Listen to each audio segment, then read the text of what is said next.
So, ladies and gentlemen, boys and girls, regular viewers of this channel, it is my sad duty to inform you that we have all, you and me, we've all been getting fooled about Tonewood. Now, whose fault is it? Who has been fooling us? Well, it's not Paul Reed Smith, it's not Mark Agnesi, it's not even Lee Anderton or maybe Chappers. It's none of these people. The actual answer is much more insidious, and that's what we're going to get into today. Hi everyone, welcome back to the Ministry of Guitar. I'm Utkarsh, coming to you from Singapore. If you like this channel, please do like, subscribe and share. It really helps appease the great gods, the great algorithm gods of this particular universe. Okay, so this video is not like another Tonewood video because I actually think I'm not some great scientist, but I feel like I have come to an all-encompassing theory that may just explain and reconcile every opinion on Tonewood that's out there. It's a bit like Schrodinger's cat. Tonewood does exist, or wood does affect tone, wood doesn't affect tone. Both will be proven to be true in the course of this video. And what we're going to talk through is two pieces of concurrent information. One is, of course, anecdotal, my experience as a guitarist, as a guitar collector, as a gigging guitarist as well. And one is neuroscience. And the two shall reconcile, and you shall see how this is going to happen. So let's just start off with myself, with what I know best. I didn't even know of Tonewood as a concept probably for the first 10, 11 years of playing, from 2004 till 2015, 16-ish. Around 2015, 16-ish, I started watching guitar YouTube, as a lot of us did. And then I understood of this concept of wood, even for electric guitars, apparently affects the tone. Maple is brighter, mahogany is warmer, rosewood extends the highs and lows, a little bit of a scooped sound. All of these things I learned then. But I didn't really experience it. I didn't give it much thought. The first time I gave it some thought was when I got this guitar. I'm going to show it to you in a second. But the long story short is that I fell in love with a guitar model called the PRS 513. I got one very, very cheaply from a wonderful gentleman who found it too heavy for him. He's older now. So he sold me this guitar. That guitar is somewhere in the house, so I couldn't find it. But not that I don't play it, but we're having renovation, so we've had to put some guitars away. And so that guitar was a guitar that could sound like everything from a Les Paul to a Strat. It had 13 sounds, the PRS 513. And it was an amazing guitar. And it could just about nail the Les Paul sound. The Strat sound was kind of there, but not fully there. So, and then once I got that guitar, I heard about that the original version of this guitar, the OG, was the PRS 513 Rosewood, which had a crazy thing called a Brazilian rosewood neck. So, of course, I had to figure out a way to find one, and of course, I managed to find one. And then I played that guitar. And just to give you some more perspective, at that point, I became very obsessed with these 513s. So, I procured, and of course, these are such rare guitars, so the moment I could find one, I used to just get it. I procured 3 513 Rosewoods and 3 513 other normal 513s, one with a maple neck, ebony fretboard, swamp ash body, and 2 more, which is a regular mahogany with a mahogany body, mahogany neck. Now, here's the thing. And they varied from, and one more thing, they varied from 2005 all the way till 2018, which was the last time the 513 was made. What was astounding to me, I'm just going to take this guitar here, because this is where the journey started, is when I got this one, the first rosewood one, it sounded distinctly different from the mahogany one. And the way it sounded different was that the mahogany one had a lot more mid, it was a lot more Les Paul-like, you had that punch. This one was a bit more scooped, for lack of a better word. It was missing a few mids. And somehow it just did the Strat thing a lot better, because Strats are a lot less MIDI. They have a lot more high end. Sometimes a little bit of low end, but mostly high end. So this thing in single coil mode sounded much more like a Strat than my regular 513. So I was like, okay, variation in pickups. I know both this is 2005, that is 2008. Then I got a 2018 513, which eventually I gave to sold At the same price I bought it too, because he really wanted it and I hadn't played it. I just got it and he said, "Don't stop hawking all the 513s." I gave it to my bandmate. That guitar, a 2018 513, sounded relatively similar to the 2008 513 Mahogany. I know there are electrical differences as well, which 513 owners know, but they were in the same ballpark. Whereas this one sounded very different. Then I got another 513 Rosewood. Sounded a lot like this guitar. It was 2007. Then I got another 513 Rosewood, 2006. Also sounded like this guitar. Then I got a private stock 2007, so same year as the 513 Rosewood, with a maple neck, a swamp ash body. So if the pickups are the only thing that were affecting it, it should sound very much like these 513 Rosewoods. So you could argue the 2008 and 2018 are from a later era. Guess what? That sounded completely different to me. And so then I was like, wait, there is something going on. So that is the origin of me taking Tonewood a little bit more seriously, because this is what I could experience in the room. The second part of the story is my journey to get better cut through and get a certain sound playing live, or getting a certain sound in the studio.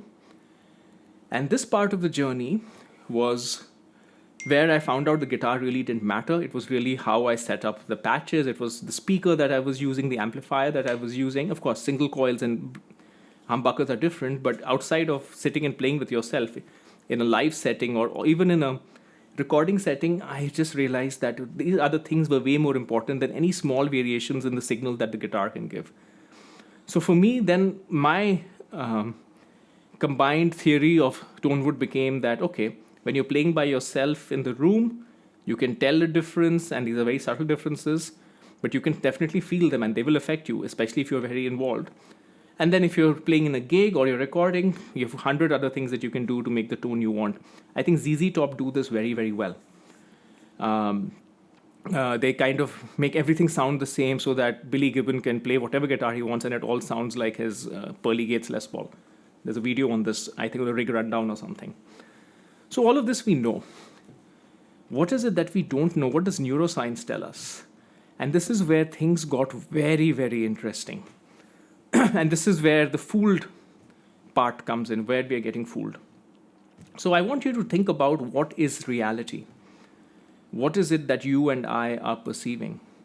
This is not an esoteric, metaphysical question. It's just a practical question. What is our brain perceiving? And when you go down that rabbit hole, that's when you find some very, very interesting answers. My interest in this was sparked off by a shopper psychology video. I used to work in marketing. So think of the people who design not that I designed the stores, but the industry I worked in does explore shopper psychology, so we can design the stores and the products so that you want to buy them, right? The placement of the product, etc., in a shelf or something. There's a video which showed a lady, I don't have this video, and it was kind of talking about how our brain works, and she was standing in front of basically a basket or maybe a shelf of oranges. And then she picked up one orange, and the moment you looked at it, it was no longer an orange, it was a tennis ball. It was almost like magic. And that kind of sparked off my interest. The other thing that sparked off my interest was MP3.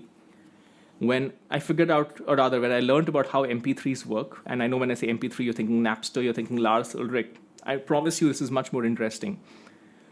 What happens with MP3s is, the way that it works is they remove big chunks of the audio file and you don't notice. How does all of this work? The first assumption that you have to abandon is that your brain is giving you an accurate picture of reality. That's the first assumption to imagine, because that's not how the brain works. The brain is essentially a predictive engine giving you a controlled hallucination based on past experience and filling in certain gaps as appropriate in order to save processing power. There's a lot in what I said. But the brain is not a window to the world letting everything in. It is more like a screen, rather, which has an idea of what the world looks like. And in order to make sure that it doesn't have to spend too much processing power, it doesn't exactly show you the world exactly the way it is. It may take in portions of the world and fill in the rest of the gaps using using what it knows. There's a very good TED talk on this. I'm forgetting who says it. Anil Seth, your brain hallucinates your conscious reality.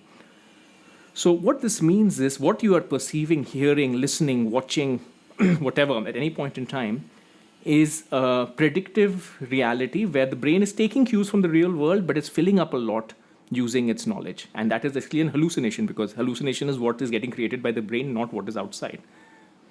Now, this makes a lot of sense. And I'm going to show you a simple example. This is one I could actually find, where the brain uses the cues of color to fill up. So when you look at this painting, just look at it immediately. Look at this photo. It's a color photo, right? But when you examine it closer, then you realize it's not a color photo. It's got some lines of colors running through it, and the brain has used those lines of colors as a cue to turn this into a color photo for you. But look at it closely, it is not a color photo.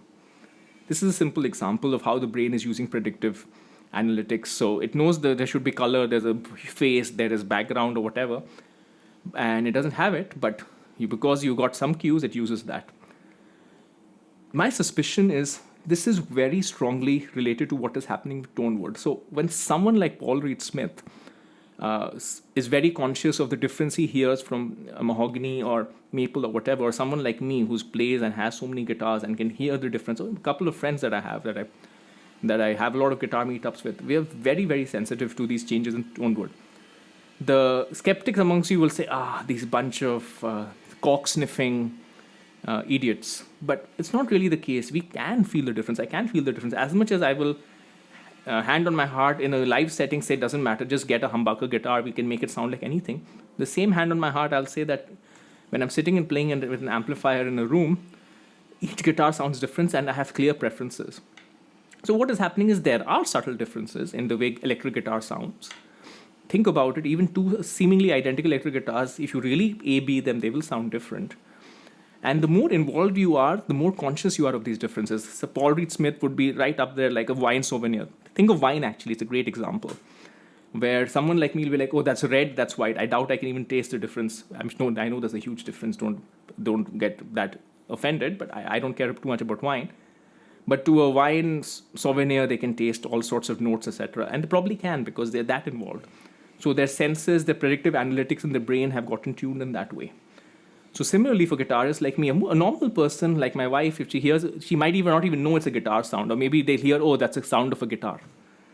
But I'll be able to hear, oh, that sounds a bit trebly, probably a strat, that sounds a little bit bassy, whatever. And then it goes down deeper levels, and my brain is constantly reinforcing these predictive analytics based on my past experience. So whatever slight differences there may be between a mahogany guitar and a maple guitar or whatever it might be, I will notice it, and I will notice it particularly when I have the context of the guitar in front of me. I'm seeing it. My brain is constantly reinforcing. One counter argument you could say is, hey, if you're aware of your bias, why don't you shut it off? I don't think it's quite as simple as that, because it's not really a bias in the sense that it is something you are really perceiving, that is signals that my brain is sending to me. Think about when you go onto an escalator and the escalator is not moving. What happens?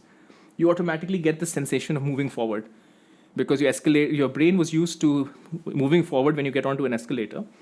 But the moment you don't have that happening, then your brain is still expecting that action because you are going to an escalator. Even though you have seen the escalator and you know it's not an escalator, it's not moving, you will still get that sensation. So you can't just switch it off. So your brain is consciously fooling you. It's giving you a controlled hallucination of what you think the guitar sounds like. Now, sometimes the hallucination can be broken apart a little bit. I remember doing some blind test videos with my single cut. This was a long time back. And then I was able to be a little bit less affected by my preconceived notions. But as most of us play guitar, these subtle differences that do exist between guitars, they get massively amplified, particularly if you are like most of us. Most people watching YouTube are not taking a guitar and gigging every day. Even I don't gig every day. I get a chance to gig maybe once every month or so these days because of other schedules. So the practical experience of me sitting in the room and playing the guitar, I can really feel the Tonewood differences, and they do make a difference. So when people like Glenn Fricker make some sort of video, right? I mean, I like his style of shock comedy or whatever it might be. But putting something like a signal of a guitar and calling it, oh, look at there's no difference in the signal, Tonewood is crap, blah, blah, blah. I don't agree with that either. There is something of a conscious experience that you have. So yeah, there's the answer. So who is it that's been fooling us all along about Tonewood? It's not the guitar company founders. It's not the retailers who want to sell you gear. It's not the YouTubers trying to make a living with subtle differences in gear. It really boils down to your brain and the way it operates as a predictive engine to create a hallucinated existence that you call your reality. All right, I hope this was fun. Till next time.